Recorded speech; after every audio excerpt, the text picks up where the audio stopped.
Hi ma'am, ngasi di idam dagi am chana ba hinjang pork thong tuine ado thong bagi process su khadum uchara ke boko ado yam harau ba mana aise manipur recently chatui adada nungbi je aina purak pane boko ado amuk tang ri try tawre thong ga ado yam hawe do ngasi nungbi da thong ga ma'am mukbang tawra age dadi himinarasi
mayam semba loi lore huzik pothora ga leire sida leire ok thong bodo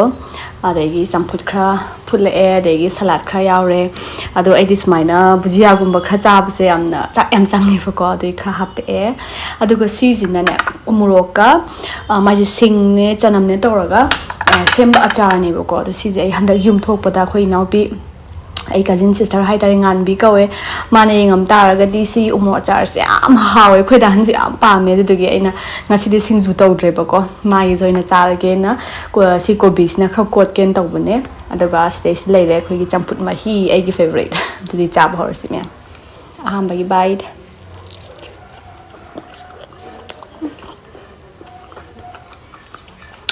ha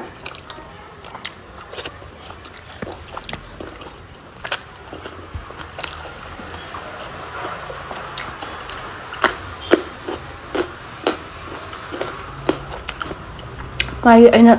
sirai khongde am ngauja be khoi gi smoke pork gi manam jam chile ba smoke pork jam pa me boko na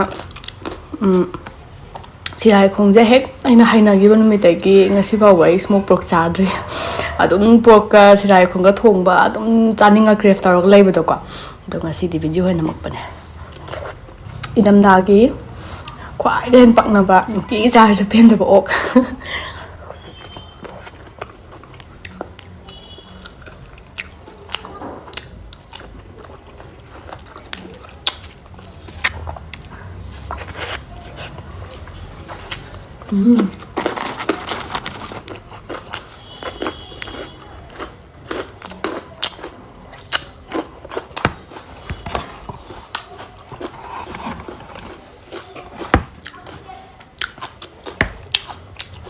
ai pur cham nuai da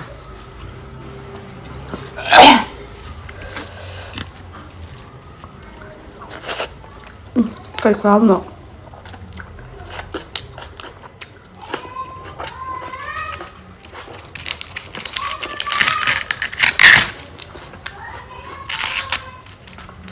mayam si morok si kusa si kwa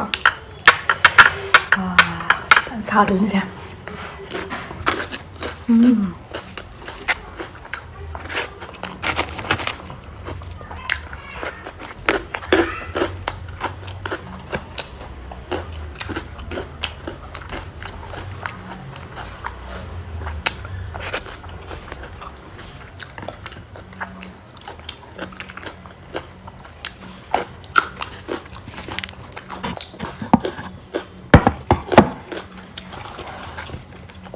ꯃꯌꯥꯝꯗꯤ ꯋꯤꯟꯇꯔꯁꯦ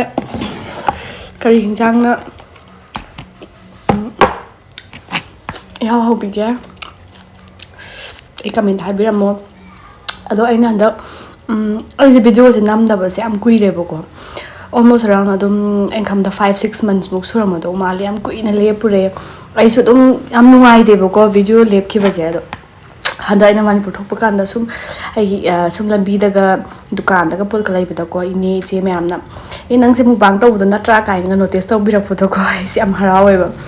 video ꯅꯝꯃꯔꯣꯏꯗ꯭ꯔꯥ ꯈꯣꯠꯂꯔꯣꯏꯗ꯭ꯔꯥꯅ ꯑꯗꯨꯝ ꯍꯪꯕꯤꯔꯛꯑꯦꯕꯀꯣ ꯑꯩ ꯅꯝꯒꯤꯅꯤꯅ ꯑꯗꯨꯝ ꯍꯥꯏꯌꯦꯕꯀꯣ ꯑꯗꯣ ꯑꯩ ꯚꯤꯗꯤꯑꯣꯗꯤ ꯁꯨꯡꯇꯣꯛ ꯇꯣꯛꯑꯣꯏ ꯑꯗꯨꯝ ꯃꯔꯛꯇꯒꯨꯝꯕ ꯑꯗꯨꯝ ꯀꯩ ꯍꯥꯏꯅꯤ ꯂꯦꯞꯄꯒꯨꯝꯕꯗꯤ ꯌꯥꯎꯋꯦ ꯑꯗꯨ ꯇꯥꯔꯒꯁꯨ ꯇꯣꯛꯇꯤ ꯇꯣꯛꯑꯣꯏ ꯑꯗꯨꯝ ꯊꯥꯒꯠꯆꯔꯛꯀꯦ ꯑꯗꯣ ꯃꯨꯛꯕꯥꯡꯒꯤ ꯅꯠꯇꯕꯁꯨ ꯑꯗꯨꯝ ꯊꯥꯒꯠꯄꯅꯦꯕ ꯑꯗꯨꯕꯨ ꯑꯅꯝꯕꯅ ꯑꯩꯁꯦ ꯃꯨꯛꯕꯥꯡꯒꯤ ꯑꯣꯏꯅ ꯁꯨꯝ ꯈꯪꯕꯤꯕꯗꯒꯤ ꯑꯩꯁꯦ ꯃꯨꯛꯕꯥꯡꯒꯤ ꯚꯤꯗꯤꯑꯣꯁꯦ ꯀꯟꯇꯤꯅ꯭ꯌꯨ ꯁꯨꯝ ꯇꯧꯔꯒꯦꯅ ꯈꯟꯕꯗꯩ ꯅꯝꯃꯛꯏꯅꯦ ꯃꯅꯤꯄꯨꯔ ꯍꯜꯂꯛꯄꯗꯒꯤ ꯑꯩꯁꯦ ꯚꯤꯗꯤꯑꯣ ꯑꯝꯇ ꯅꯝꯒꯦꯅ ꯈꯟꯕꯅꯦꯕꯀꯣ ꯑꯗꯣ ꯃꯌꯥꯝꯅ ꯃꯨꯛꯕꯥꯡ ꯑꯩꯅ ꯁꯨꯝ ꯍꯥꯏꯔꯛꯄꯗꯨꯗꯀꯣ ꯃꯨꯛꯕꯥꯡ ꯑꯣꯏꯅ ꯇꯧꯔꯛꯑꯒꯦꯅ ꯅꯝꯃꯛꯏꯅꯦ ꯉꯁꯤ ꯚꯤꯗꯤꯑꯣꯁꯦ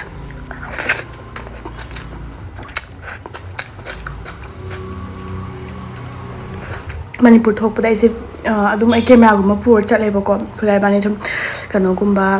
ꯂꯣꯛꯇꯥꯛꯀꯨꯝꯕ ꯑꯣꯏꯔꯁꯨ ꯈꯔ ꯅꯝꯃꯛꯁꯦꯅ ꯑꯗꯣ ꯍꯟꯗꯛꯀꯤ ꯈꯨꯊꯣꯔꯛꯁꯦ ꯌꯥꯝ ꯊꯤꯅ ꯆꯤꯟꯕ ꯍꯥꯏꯇꯥꯔꯦ ꯑꯩꯈꯣꯏ ꯏꯅꯥꯎꯄꯤ ꯑꯩꯈꯣꯏꯗꯥꯏ ꯃꯆꯥꯅꯨꯄꯤ ꯂꯨꯍꯣꯡꯕꯅꯦꯕꯀꯣ ꯏꯆꯟꯅꯨꯄꯤ ꯂꯨꯍꯣꯡꯕꯒꯤ ꯆꯦꯟꯅꯕꯗ ꯚꯤꯗꯤꯑꯣꯗꯤ ꯂꯥꯏꯔꯗꯅ ꯑꯩꯒꯤ ꯐꯣꯟꯗꯨꯐꯥꯎꯗ ꯑꯝꯇ ꯅꯝꯃꯛꯇ꯭ꯔꯦ ꯍꯣꯏ ꯐꯣꯇꯣ ꯑꯃꯅꯤꯕꯨꯗꯤ ꯅꯝꯃꯛꯑꯦ ꯌꯥꯝ ꯀꯥ ꯍꯦꯟꯅ ꯍꯥꯏꯗꯤ ꯀꯣꯏꯕ ꯈꯣꯠꯄ ꯑꯗꯨꯗ ꯃꯇꯝꯗ ꯌꯥꯝ ꯀꯟꯅ ꯐꯪꯉꯛꯇ꯭ꯔꯦꯕꯀꯣ ꯑꯗꯣ ꯃꯊꯪ ꯊꯣꯛꯂꯛꯄꯗꯗꯤ ꯁꯣꯏꯗꯅꯃꯛꯀꯤ ꯂꯝ ꯃꯌꯥꯝ ꯆꯠꯂꯒ ꯈꯣꯠꯂꯒ ꯚꯤꯗꯤꯑꯣꯒꯁꯦ ꯃꯌꯥꯝ ꯊꯥꯒꯠꯂꯛꯀꯦꯅ ꯈꯟꯕꯅꯦ ꯃꯊꯪꯗ ꯑꯣꯏꯅ ꯊꯥꯒꯠꯂꯛꯑꯒꯦ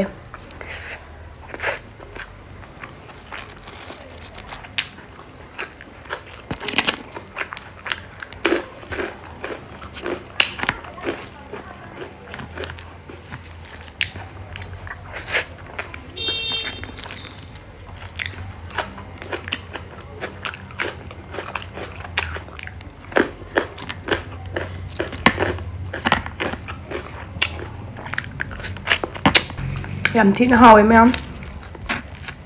ꯈꯪꯗꯦ ꯃꯌꯥꯝꯗꯤ ꯀꯃꯥꯏꯅ ꯊꯣꯡꯕꯅꯣ ꯃꯌꯥꯝꯅ ꯊꯣꯡꯕ ꯁ꯭ꯇꯥꯏꯜꯗꯣ ꯑꯗꯨꯝ ꯔꯦꯁꯤꯄꯤꯗꯣ ꯑꯗꯨꯝ ꯀꯃꯦꯟꯇ ꯑꯗꯨꯝ ꯍꯥꯞꯄꯤꯔꯝꯃꯣ ꯑꯩꯒꯤ ꯈꯨꯊꯣꯡꯁꯤꯁꯨ ꯌꯥꯝ ꯍꯥꯎꯋꯦ ꯁꯣꯝꯒꯤ ꯈꯨꯊꯣꯡꯗꯨꯁꯨ ꯑꯗꯨꯝ ꯑꯩ ꯇ꯭ꯔꯥꯏ ꯇꯧꯖꯒꯦ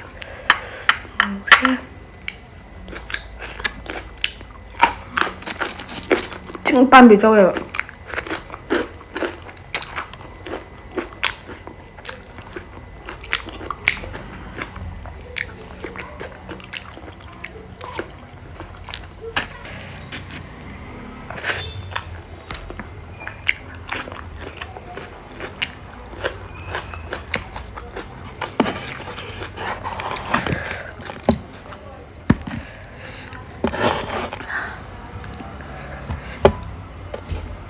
ꯑꯩꯅ ꯆꯥꯕꯅꯤꯅ ꯈꯨꯠ ꯑꯗꯨꯝ ꯄꯥꯏꯔꯒꯦ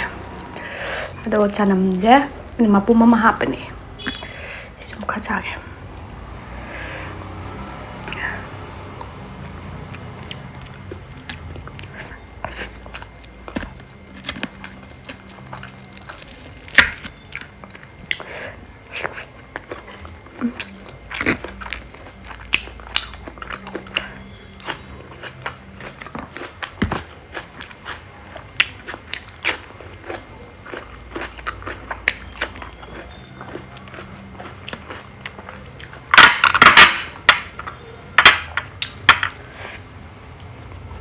ꯄꯤꯁꯇꯤ ꯐꯅꯌꯥꯝ ꯌꯥꯝꯈꯤꯕꯅꯦ ꯉꯁꯥꯏꯒꯤꯗꯣ ꯇꯞꯅ ꯁꯨꯝ ꯂꯣꯏꯁꯜꯂꯛꯑꯦ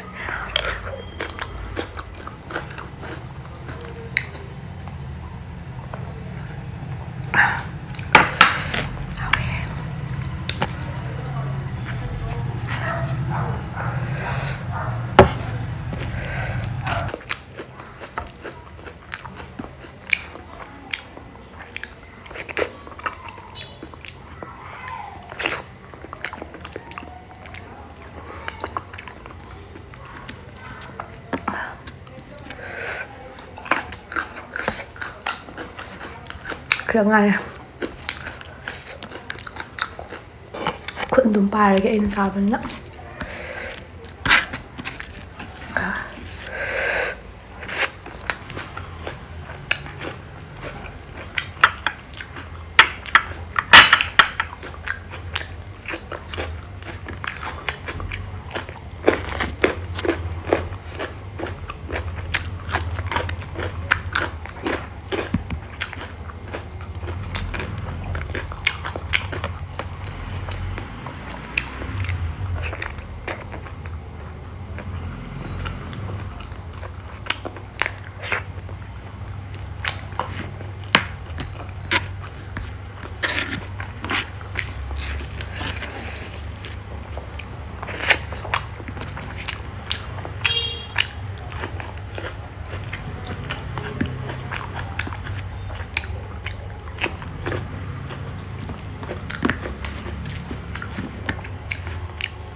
sao ấy mà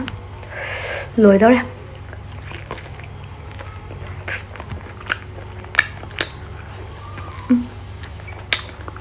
커피 가요. 이상한 동서가 이상한 커피 가요.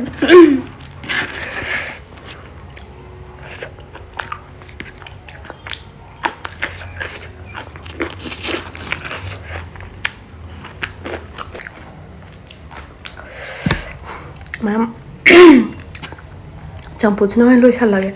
북세 달래봐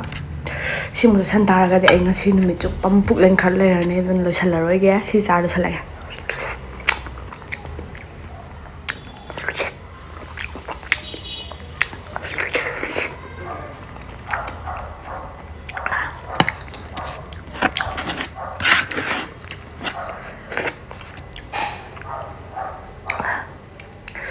mayam adudi video se ngasi gi oin di swai loisalage mathang gi video da muk thengna se ko bye bye